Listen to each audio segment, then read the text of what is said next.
Hello students, welcome to our YouTube channel LK Chemistry. Student, आज के video lecture में हम बात करेंगे रिएक्शन इंटरमीडिएट्स टॉपिक के अंदर कार्बो एनाइंस और रिएक्शन मैकेनिज्म चैप्टर से रिलेटेड हमने अपने चैनल पर पहले से ही 13 वीडियो अपलोड कर दी। हमारा लेक्चर नंबर 14 है। यदि आपने हमारी 13 वीडियो नहीं देखी तो इस वीडियो के डिस्क्रिप्शन में आपको प्लेलिस्ट का लिंक मिल जाएगा ताकि आप पूरी वीडियो को ध्यान से देख सकें। ओके, चलिए स्टार्ट करते हैं। कार्बो एनाइंस। कार्बो एनाइंस क्या होते हैं? वो स्पीसीज जिस स्पीसीज में कार्बन के पास नेगेटिव चार्ज होगा, वो स्पीसीज जिस स्पीसीज में कार्बन के पास कौन सा चार्ज होगा? नेगेटिव चार्ज होगा, उस स्पीसीज को हम बोलेंगे कार्बो एनाइन। उस स्पीसीज को बोलेंगे हम कार्बो एनाइन। अब ये कैसे जनरेट होता है, किन रिएक्शन में जनरेट होता है और क्या इनका स्टेबिलिटी ऑर्डर होता है, वो हम एक्सप्लेन करेंगे डिटेल में। फॉर एग्जाम्पल, सपोज कोई ये ग्रुप है हमारे पास, कार्बन, ये हाइड्रोजन, ये हाइड्रोजन, ये हाइड्रोजन, और ये कोई ग्रुप हमने वाई अटैच कर दिया। ओके, तो इसके अंदर ये जो कोवलेंट बॉन्ड है सी और वाई के बीच का कोवलेंट बॉन्ड, इसके इलेक्ट्रॉन इस प्रकार से डिस्ट्रीब्यूट होंगे इस कार्बन के पास कि कार्बन के पास नेगेटिव आएगा और वाई के पास चार्ज आएगा प्लस। बॉन्ड फ्यूजन, बॉन्ड का ब्रेकअप होगा इसका, दिस वन, ये हाइड्रोजन, ये हाइड्रोजन, यहाँ पर चार्ज क्या कौन सा आएगा? नेगेटिव प्लस, वाई प्लस, ये आएगा। अच्छा, यहाँ पर जो कार्बन है, ये कार्बन, इसकी electronegativity of carbon atom is greater than Y. Y की कंपैरिजन में कार्बन की इलेक्ट्रोनेगेटिविटी वाई होगी, तो ही बॉन्ड का इस टाइप से ब्रेकअप होगा। और इस टाइप के बॉन्ड के ब्रेकअप फ्यूजन को बोलते हैं हम हेट्रोलिसिस। हेट्रो का मतलब डिफरेंट एटम के बीच लिसिस होगा, लिसिस का मतलब बॉन्ड का ब्रेकअप होना। क्लियर है? तो ये जो स्पीसीज जनरेट हुई, इस स्पीसीज को हम बोलते हैं कार्बो एनाइन। कार्बो एनाइन। अब कार्बो एनाइन की कैरेक्टरिस्टिक्स की हम बात करते हैं। इसकी क्या क्या कैरेक्टरिस्टिक्स है, प्रॉपर्टी क्या है इसकी?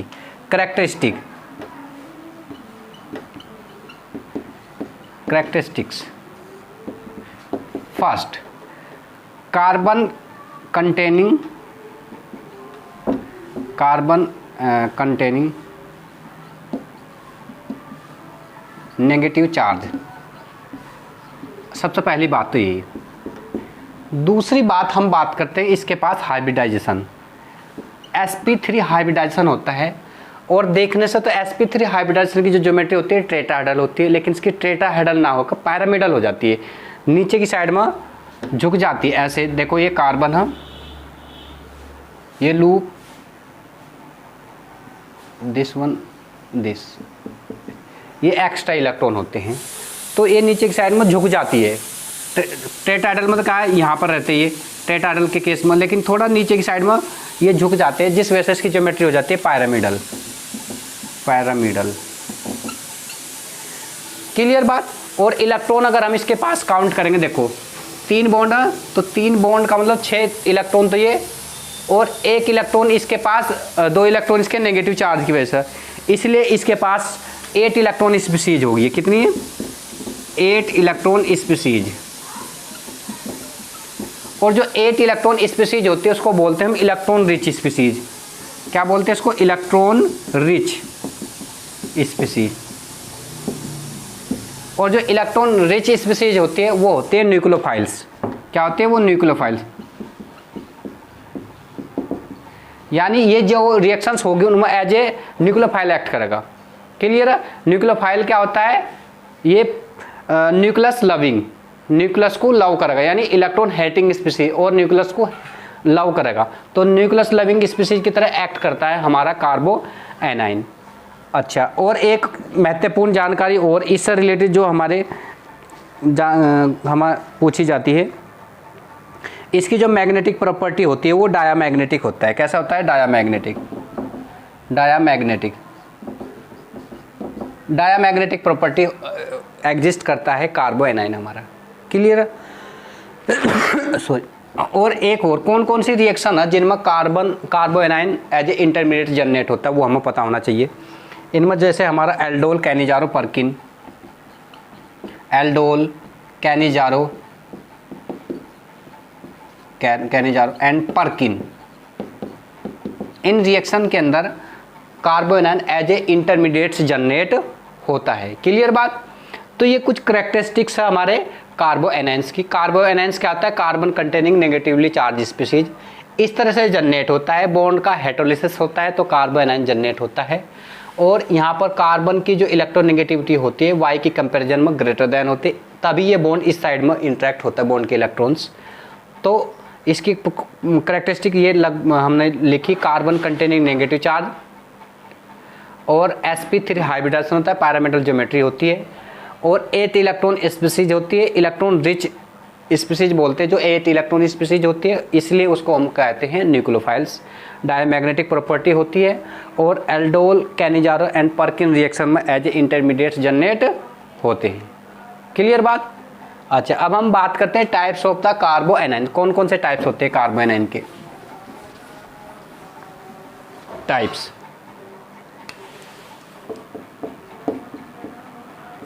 सबसे पहला बात हम बात करते हैं, ये जो बन गया हमारा, इसको बोलते हैं CH3 नेगेटिव, इसको बोलते हैं मिथाइल कार्बो एनायन, मिथाइल कार्बो एनायन। और एक इस तरह से पॉसिबल है CH3 CH2 माइनस, ये होगा हमारा ethyl carbanion. Then CH3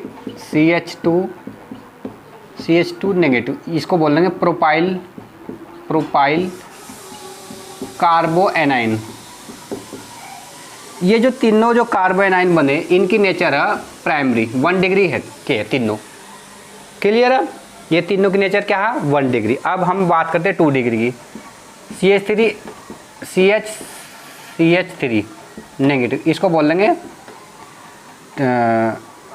isopropyl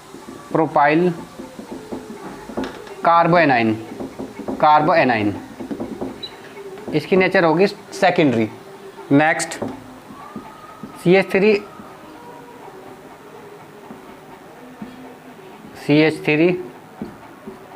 CH3 ये कार्बन है, इसको बोलेंगे टर्सरी ब्यूटाइल कार्बो एनायन। इसकी नेचर होगी 3 डिग्री। क्लियर है। ये प्राइमरी नेचर के हो गए, ये हमारा सेकेंडरी नेचर का, ये हमारा टर्सरी नेचर का। इसके अलावा 2 कार्बो एनायन और बनते हैं हमारे केमिस्ट्री में, वो ऐसे बनते हैं CH2 double bond CH single bond CH CH2 negative double bond CH2, एक ये बन गया हमारा। इसको बोलते हैं एलाइल कार्बो एनायन। और एक बनता है हमारा CH triple bond C negative, इसको बोलते हैं विनाइल कार्बो एनायन। तो ये हमारे टाइप्स हो गए कार्बो एनायन के। कितने टाइप के होते हैं हमारे? प्राइमरी होता है, सेकेंडरी होता है, टर्सरी होता है और हमारा एलाइल होता है और हमारा विनाइल कार्बो एनायन होता है। क्लियर बात। अब हम बहुत ही महत्वपूर्ण बात करते हैं, अब इनका स्टेबिलिटी कैसे हम एक्सप्लेन करते हैं, ये ध्यान रखना। ये हमारा मिथाइल, इथाइल, प्रोपाइल, ये प्राइमरी नेचर का, आइसोप्रोपाइल सेकंड नेचर का, टर्सरी ब्यूटाइल ये टर्सरी नेचर का, allyl कार्बो anion and vinyl कार्बो anion. Clear है। चलिए बात करते हैं इनकी स्टेबिलिटी हम कैसे एक्सप्लेन करते हैं और स्टेबिलिटी ऑर्डर क्या होता है इनका। अब स्टेबिलिटी को हमने एक्सप्लेन करने के लिए आपको लास्ट वीडियोज में भी डिस्कस कर रखा है, कार्बोकेटाइन की और फ्री रेडिकल की, कि स्टेबिलिटी को हम जो एक्सप्लेन करते हैं वो किस बिहाफ पर करते हैं। उसके लिए हमने बताया था आपको रेजोनेंस, देन हाइपर कॉन्जुगेशन,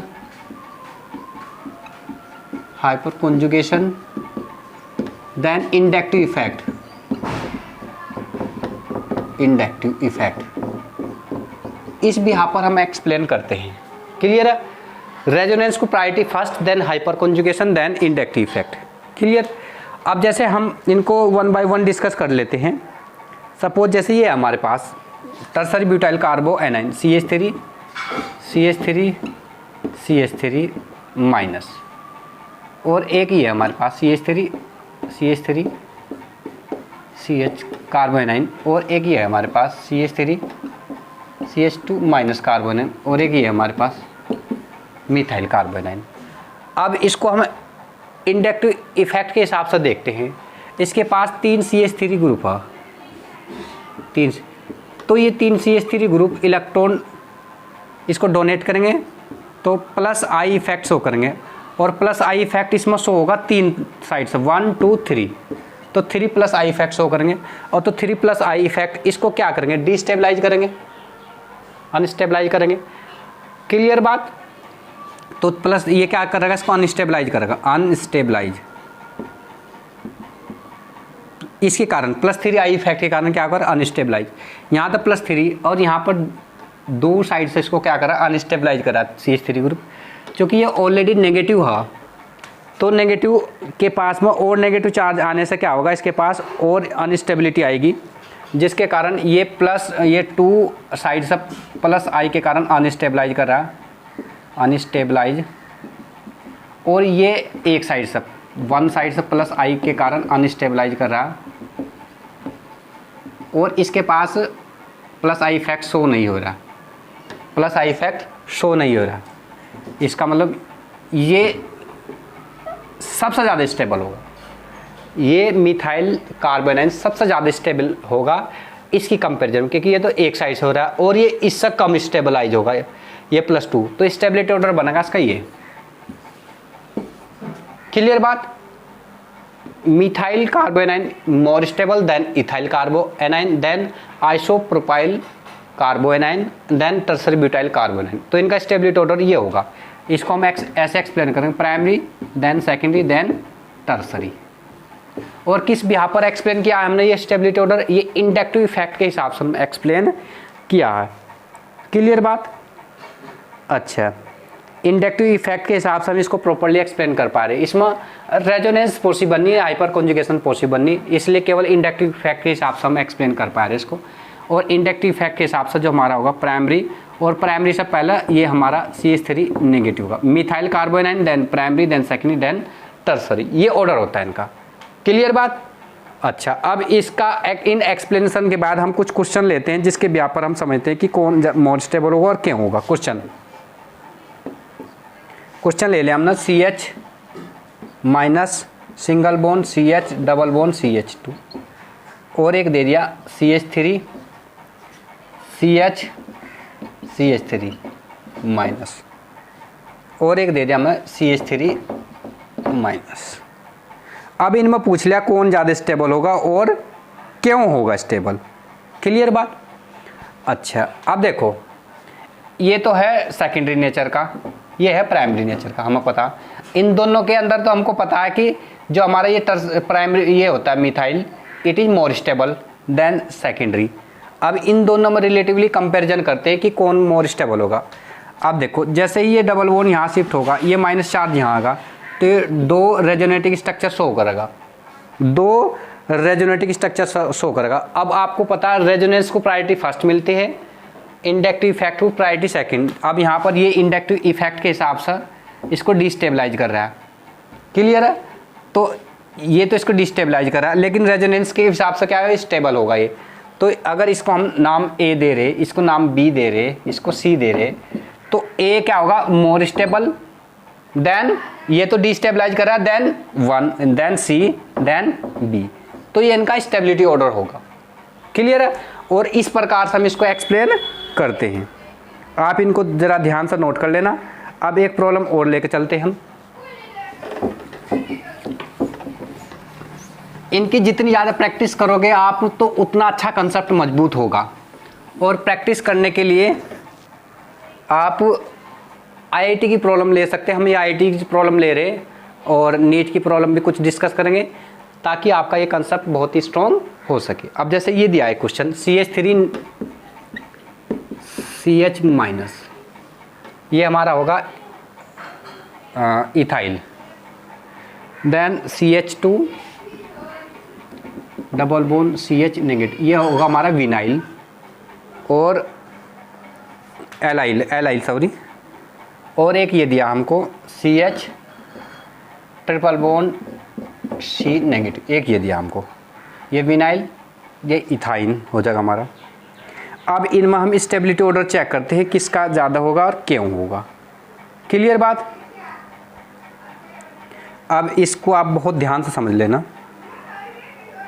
देखो अगर इस कार्बन की हम बात करते हैं, इस कार्बन के पास हो रहा है हमारा sp3 हाइब्रिडाइजेशन, और यदि इस कार्बन की बात करते हैं नेगेटिव की, इस पर sp2 है, जिसकी बात करते हैं तो sp, और यदि हम एस करेक्टर की बात करते हैं तो यहाँ एस करेक्टर 25%, यहाँ पर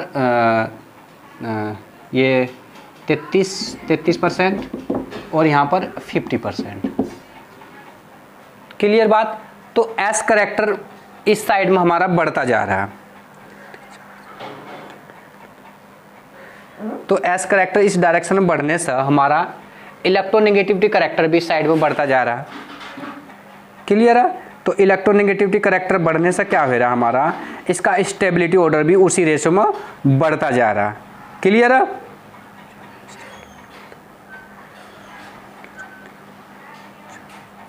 एक बात और ध्यान रखना आप, पॉजिटिव चार्ज क्या करता है, अनस्टेबलाइज करता है। पॉजिटिव चार्ज क्या करता है, अनस्टेबलाइज करता है।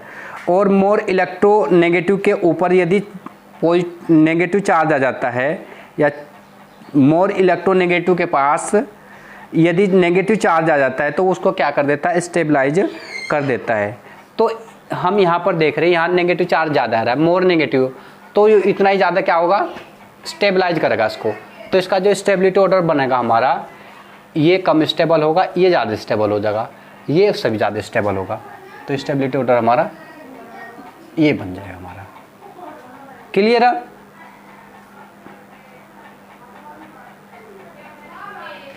अच्छा, एक जनरल ट्रेंड लिखते हैं हम, एक जनरल ट्रेंड लिख रहे हैं, जनरल ट्रेंड, जनरल ऑर्डर है ये हमारा।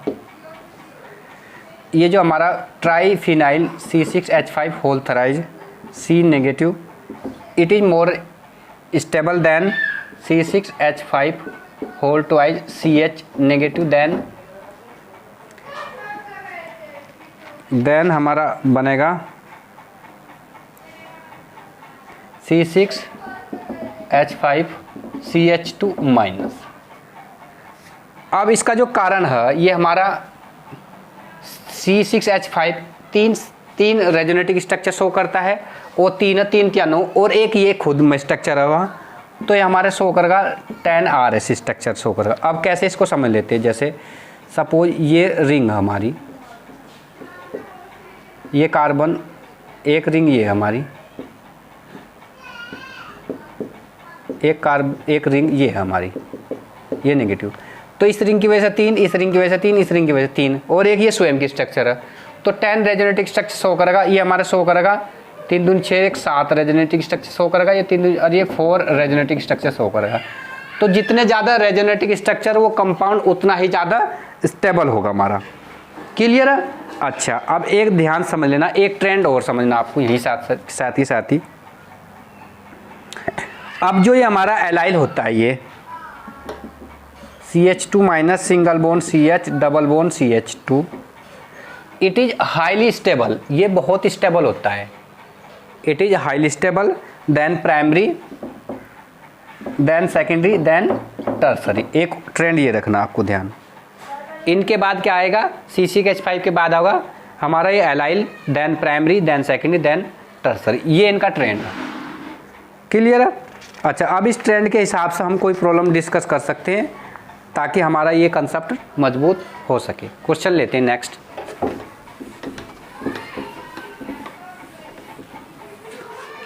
क्वेश्चन हमारा दिस वन, ये माइनस एक दिया हमारे CH2 minus single bond CH double bond CH2, और एक दिया हमको ये क्वेश्चन हमारा, ये माइनस यहाँ पर है। ये हमारा A है, ये B है, और ये C। अब एक एक को ध्यान समझते हैं। देखो इसके केस में ये जो यहाँ पर कार्बन एटम, ये सेकेंडरी नेचर का, कौन सी नेचर का, सेकेंडरी। और ये जो कार्बन एटम यहाँ पर है, इसके पास 3 ग्रुप अटैच, इसके पास 2 ग्रुप, ये टर्सरी नेचर का। और ये बॉन्ड जैसे यहाँ शिफ्ट होता है तो ये 2RS शो करेगा हमारे पास। कितने शो करेगा? 2RS शो करेगा।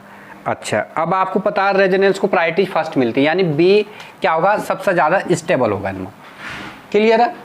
अब रिलेटिवली इन दोनों में सेकेंडरी और टर्सरी में हम बात करते हैं तो सेकेंडरी मोर स्टेबल देन टर्सरी, तो फिर आएगा ए देन सी। ये इनका ट्रेंड बनेगा, क्योंकि इनका ट्रेंड हम पहले लिख चुके, 1 second primary secondary then tertiary. Okay, तो ये इसका आंसर होगा। अच्छा, इसके अलावा भी हम एक क्वेश्चन और लेते हैं, और बहुत ही सिलेक्टेड क्वेश्चन है, उसमें सारे कंसेप्ट हमारे इन्वॉल्व हो जाएंगे, आप उसको नोट करना। देखो ये हमारा CH2 माइनस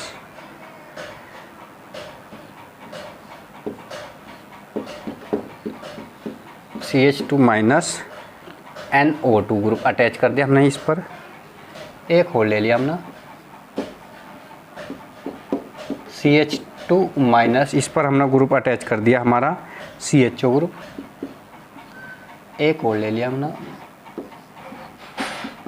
CH2 माइनस, इसके साथ हमने OH ग्रुप अटैच कर दिया। अच्छा, एक और ले लिया हमने CH2 माइनस, यहाँ पर हमने ग्रुप अटैच कर दिया OCH3, देन एक और ले लिया हमने CH2 माइनस, यहाँ पर हमने ग्रुप ले लिया CH3 सिंपली, और एक और ले लिया हमने। इस एग्जाम्पल में हमने लगभग सारे कंसेप्ट यूज कर लेंगे हमारा CN। क्लियर है? ये हमने ले लिया A, ये B, ये C, ये D, ये E, ये F, ये G। अब इनमें सभी कंसेप्ट हम एक एक 1 बाय 1 डिस्कस करेंगे। अच्छा, सबसे पहले हम बात करते हैं, इसमें कोई भी ग्रुप नहीं, इसमें नो इफेक्ट अप्लाई होगा, नो इफेक्ट, कोई इसमें ग्रुप अटैच नहीं, सिंपली ये हमारा कार्बन आयन है। लेकिन अगर हम इसमें बात करते हैं NO2 ग्रुप के साथ में क्या होता है हमारा, प्लस M इफेक्ट शो करता है और माइनस I, और जहाँ पर प्लस M इफेक्ट और माइनस I इफेक्ट इन्वॉल्व हो जाता है, वो क्या करता है? स्टेबलाइज करता है। वो क्या करता है? स्टेबलाइज करता है मॉलिक्यूल, स्टेबलाइज।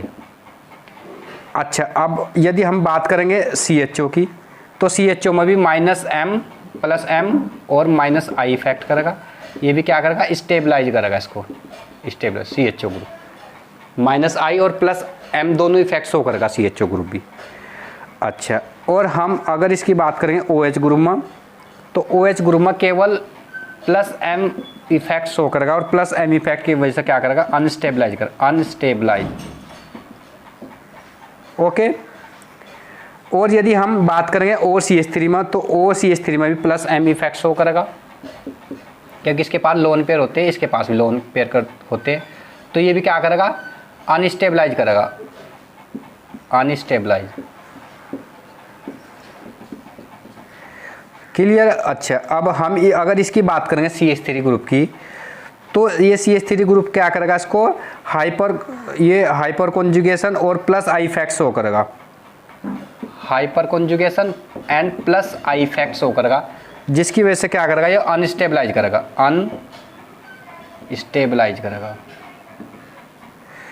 और जो हमारा ये होगा क्लोरीन में, इसमें क्या होगा? प्लस M व minus I group I show करेगा, लेकिन माइनस I इसको डोमिनेट करेगा, इसलिए ये इसका क्या करेगा? स्टेबलाइज करेगा। तो इनका इन्वॉल्वमेंट है। अब हमको ये पता चला कौन स्टेबलाइज कर रहा है, कौन अनस्टेबलाइज कर रहा है। तो सबसे पहले हम बात करेंगे स्टेबलाइज कौन कर रहा है। अब देखो यहाँ पर ये स्टेबलाइज कर रहा है, ये भी स्टेबलाइज कर रहा है, ये अनस्टेबलाइज, ये भी अनस्टेबलाइज, ये भी अनस्टेबलाइज, फिर ये स्टेबलाइज करता है। अब इन सब में चेक करते हैं हम कौन सा ज़्यादा स्टेबलाइज करेगा। तो जो बी वाला है हमारा, इसका एक ट्रेंड होता है हमारा, जो बी है, ये NO2, ये मोर स्टेबलाइज होता है देन CHO, और क्लोरीन इसके बाद में आता है हमारा क्लोरीन ग्रुप ना। NO2 ज़्यादा स्टेबलाइज ग्रुप होता है देन CHO देन क्लोरीन। तो सबसे पहले हमारा बी आ जाएगा, बी देन सी देन जी, क्योंकि यही ग्रुप क्या करे? स्टेबलाइज कर रहे हैं। ये भी स्टेबलाइज कर रहा है, ये भी स्टेबलाइज कर रहा है, ये भी स्टेबलाइज कर रहा है। लेकिन इन दोनों में रिलेटिव कंपैरिजन करो NO2, और NO2 हेलोजन से भी हमारा ज़्यादा स्टेबलाइज करता है, इसलिए ये ट्रेंड होगा B, C देन G। ये तो स्टेबलाइज ग्रुप है। अच्छा, फिर देखते हैं अनस्टेबलाइज को होता है। अनस्टेबलाइज से पहला नो इफेक्ट वाला आ जाएगा, इस पर कोई इफेक्ट नहीं हो जाएगा, देन A। अब इनमें अनस्टेबलाइज एक ये कर रहा है, एक ये कर रहा है, ये 3 कर रहे हैं अनस्टेबलाइज। अब अनस्टेबलाइज में सबसे पहले देखते हैं जो सबसे ज़्यादा अनस्टेबलाइज करता है हमारा, ये CH3 वाला करता है, देन F आ जाएगा। अब F के बाद OH है और O CH3 है, तो जो OH है ये सबसे ज़्यादा स्टेबलाइज करता है E की इसकी भी कंपेरिजन, तो E आएगा, देन D। तो ये हमारा ट्रेंड होगा, और इस ट्रेंड में हमने लगभग सभी ग्रुप को लगभग कवर कर लिए। इसी प्रकार से हम स्टेबिलिटी ऑर्डर चेक कर पाते हैं आसानी से। क्लियर है? बहुत इंपॉर्टेंट प्रॉब्लम थी, हमने इसमें सारे कंसेप्ट हमने यूज कर, इंडक्टिव फैक्ट भी यूज कर लिया, मेजोमेरिक फैक्ट भी यूज कर लिया, और रेजोनेंस का कंसेप्ट भी सभी इसमें यूज कर लिए। तो ये इसका ट्रेंड है। ओके, तो हम उम्मीद करते हैं ये वीडियो वास्तव में आपके लिए लाभदायक रही होगी। यदि कंटेंट आपके लिए अच्छा रहा, आपकी समझ में आया, तो प्लीज़ हमारी वीडियो को लाइक शेयर करना, और हाँ, हमारे चैनल को सब्सक्राइब करना। और यदि बात कोई समझ में ना आए तो आप उसके लिए कमेंट कर सकते हैं। ओके, चलिए आज के लिए इतना ही। नेक्स्ट वीडियो में हम रिएक्शन मैकेनिज्म का कोई नया टॉपिक शुरू करेंगे। Okay, thank you.